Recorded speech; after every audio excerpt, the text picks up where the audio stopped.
Thank you to all my channel members, including my fan appreciation level members and my contributor level members, for helping support the YouTube channel. Hello, and welcome to my channel.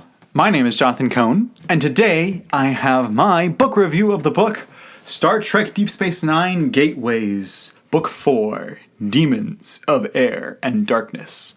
Yes, this is the fourth book in the Star Trek Gateways series. I've been reading this over the last several months. I've been primarily reviewing them for Literary Treks, which is a Star Trek podcast handled by Trek FM. So if you want full spoiler videos, or not videos, but discussions, go head over to Trek FM and look up the Star Trek Books podcast, Literary Treks, where I and Casey Pettit talk about books. But I picked this series for us to read, and we read the first two books, which we didn't care for, and I didn't care for, which was, the first one was One Small Step, the second book was Chainmail. Didn't really care for either of those, and I was really demoralized.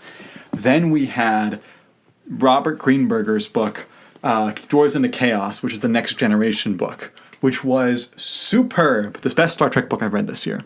And I was really excited because I thought, okay, this is finally the chance of the series to hit its potential. And I was hoping that we would continue to have another great book with Demons of Air and Darkness by Keith DeCandido, who I've loved a lot of Keith's books.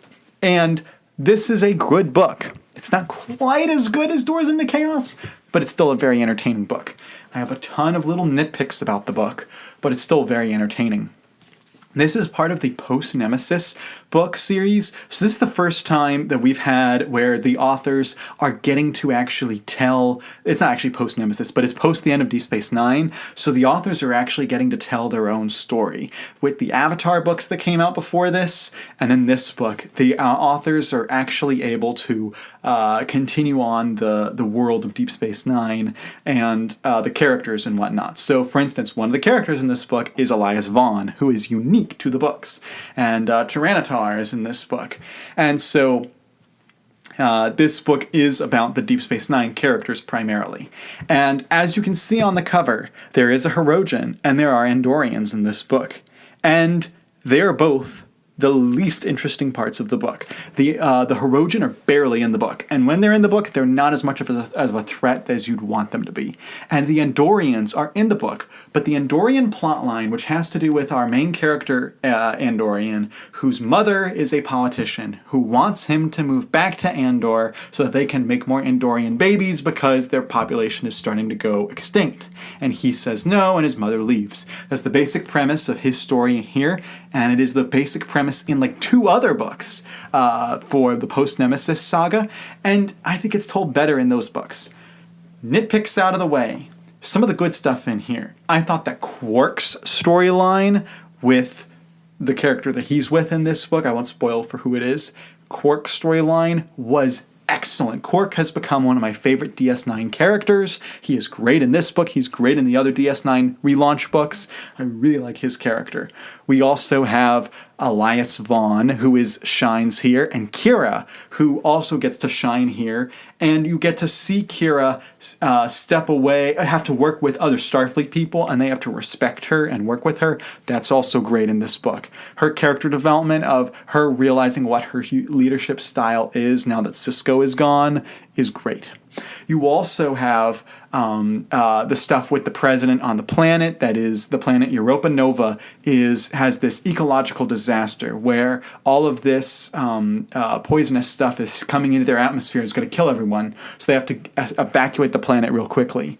And reading about the logistics ordinarily would not work. The logistics would be boring if anyone else wrote them, and yet they're actually really interesting here, and Keith does a great job of writing the logistics of all that. He also does a great job of pulling in other characters. Like there's a Cardassian that shows up that's just great.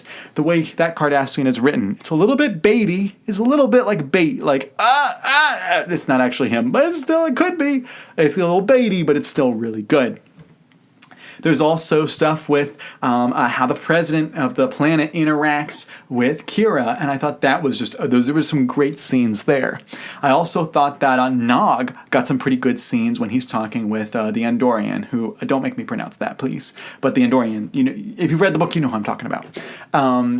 There's also some great stuff with Vaughn and his leadership style on the Defiant, and then you get a tiny bit with Ezri Dax choosing to go to the command style in this book, although again her story is told better later on.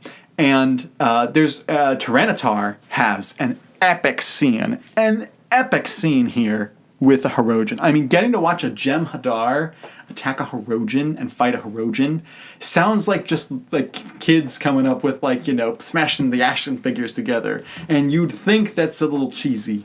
It's delightful. It's such a cool battle sequence. It's at the end of the book, but it's a really cool battle sequence. Seeing a Jem'Hadar go against a Hirogen. And yes, because the Hirogen, there's a tie to the Delta Quadrant. And no, Voyager is not in this book, sadly. Voyager will be in the next Gateways book that I read next month.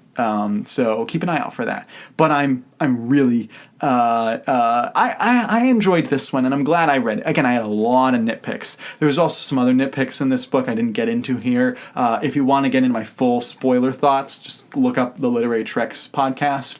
But suffice to say, despite my nitpicks, it's actually still delightful, and I had a good time, and I feel good about where the Gateway series is going, because we still have the Voyager book by Christy Golden, I have the New Frontier book by Peter David, which I've never read New Frontier, so that'll be fun, and then we have the What Lays Beyond, which is the short story novella collection, and then I'm done with the Gateway saga, so I am past the halfway point. So if you've read Demons of Air and Darkness, which, by the way, is a very misnamed title, I felt. But if you've read Demons of Air and Darkness, let me know your thoughts in the comments section down below. And until next time, I'm Jonathan, and thank you for watching.